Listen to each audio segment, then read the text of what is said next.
Hello again, Washington football family, and welcome to another edition of the Washington Wrap, a 10-minute single issue show where we start a clock and give ourselves a time limit of just 10 minutes to try to wrap up a single issue. On this episode, the issue is the Kansas City Chiefs coming into town to play the Washington football team at FedEx Field at 1 p.m. on Sunday.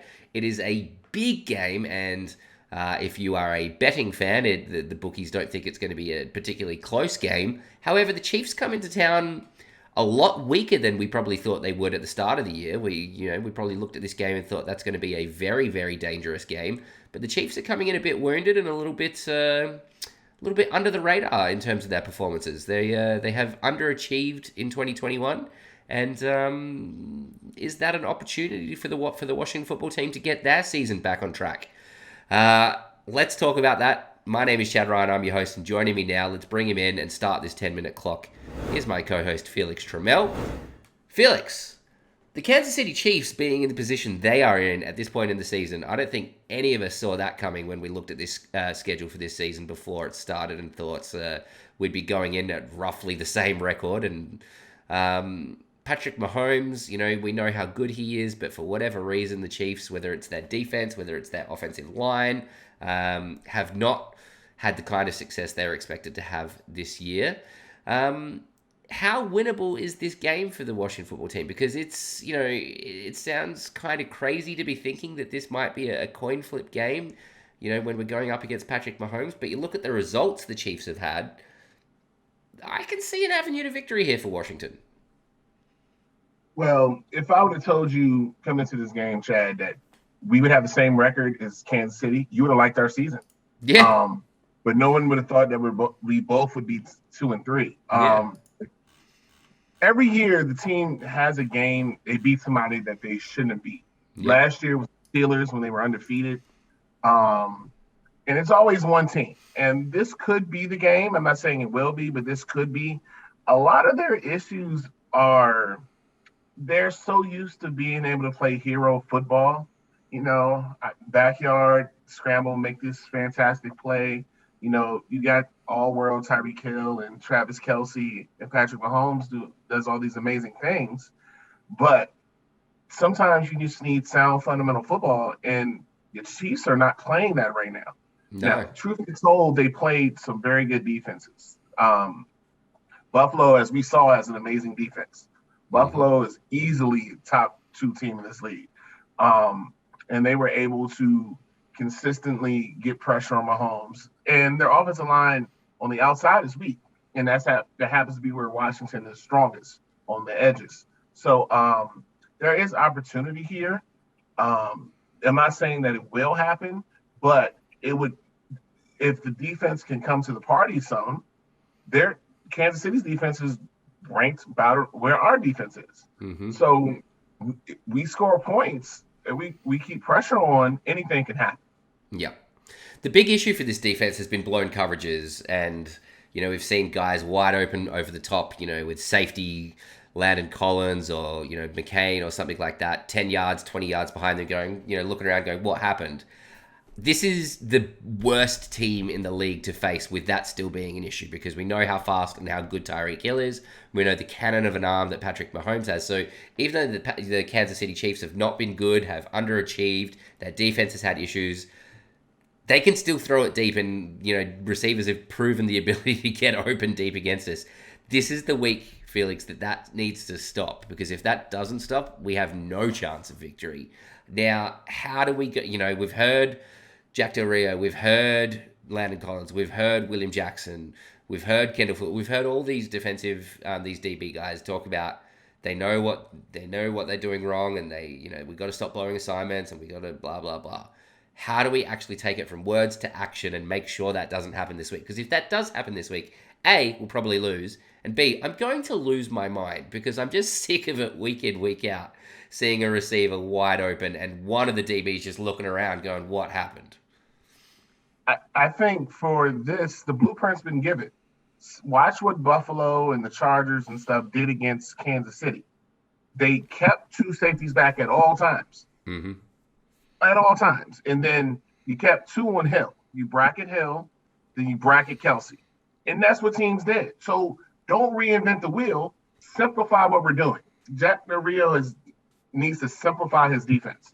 That first touchdown last week on the Saints, and when Landon and Bobby were talking and trying to get the thing right, you called an inverted cover 3 where you switch your least best slowest safety on the back end yeah. to have him cover the deep middle of the field. It's just lunacy. So if they would have stayed in normal cover 3, the receiver would have ran into Bobby McCain. Yeah. Landon Collins was closer to the line of scrimmage than William Jackson was. Everybody else would have been covered because Jackson had his guy, Fuller had his guy, St. Juice had his guy. Everyone was covered. And you just trying to be too exotic. Mm-hmm. Like sometimes if you just simplify, defensive players will just play faster because they're like, I don't have to think about the play call. I can just go react. Yep. So the blueprint is there. Do what those other teams did. Stay in too high safety. Clyde Edwards-Helaire is out Sunday. He's not playing. So they're going to be on backups at running back. Let your defensive line handle the running game. Keep those 2 safeties back. Don't have one of those 2 safeties be landed. Use the Shazer Everett. Like, stay in 2 deep safety and make Patrick Mahomes be patient and throw underneath and throw to the flat and make their offense go slog down the field. That's how you beat Kansas City. Yep. Look, I couldn't agree more, and I hope we see that. But you touched on injuries, and it is important to talk about. Kansas City Chiefs have their guys out injured, but we have a few guys who are dinged up as well. So on the injury report that came out yesterday, Sam Cosmi did not participate with an ankle. Antonio Gibson did not participate with that shin injury. Curtis Samuel did not participate with that groin. Obviously, Brandon Scherf is out. Jonathan Allen was limited. Cole Holcomb was limited. Diami Brown was limited. So Washington aren't going into this game with a clean bill of health either. And obviously, Brandon Scherf being out is always big. But Antonio Gibson, Sam Cosmi, who has actually been playing brilliantly the past couple of weeks, he is, like, from where he was back in training camp and preseason to now is a huge leap forward. So really good to see from Sam Cosmi. This is the kind of game where Antonio Gibson, if he's healthy, if Diami Brown, if he's healthy, if Curtis Samuel, if he's healthy, they're going to have a good amount of opportunities because the Kansas City Chiefs have a decent defense on paper, but like us, they've just been getting exploited and have shown vulnerabilities in weird and silly ways. So they'll be coming to this game looking to tighten things up as well. But there's opportunities here for guys like Gibson. There's opportunities here for guys like Logan Thomas if he was able to play. Obviously, he's on injured reserve. But there's talent on our offense who can take advantage of mismatches against the Chiefs' defense, is what I'm trying to say.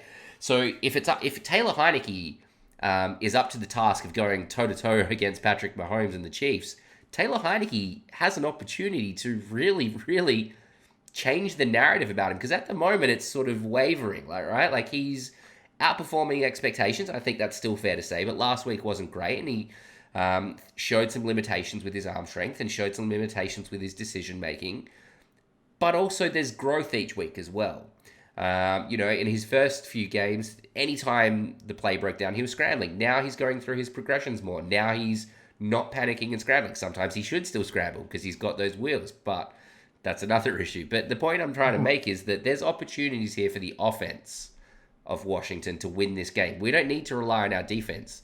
If it's a shootout, and I know this is crazy to say going against Patrick Mahomes, and look, it'll probably come back to bite me when the Chiefs beat us 40-12 or something ridiculous. There's a scenario here where the Washington football team beats Patrick Mahomes and the Chiefs in a shootout, and it's not crazy.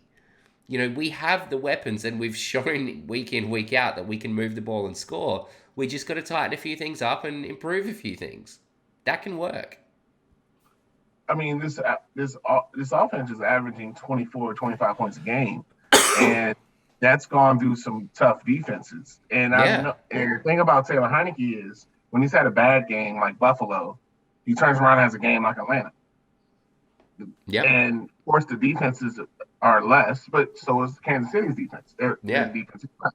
So he didn't have as good one with the Saints because Lattimore was able to hang with Terry. Terry did get over. I don't think Heinicke was as bad as some people say though against the Saints. I thought he was okay. He was okay.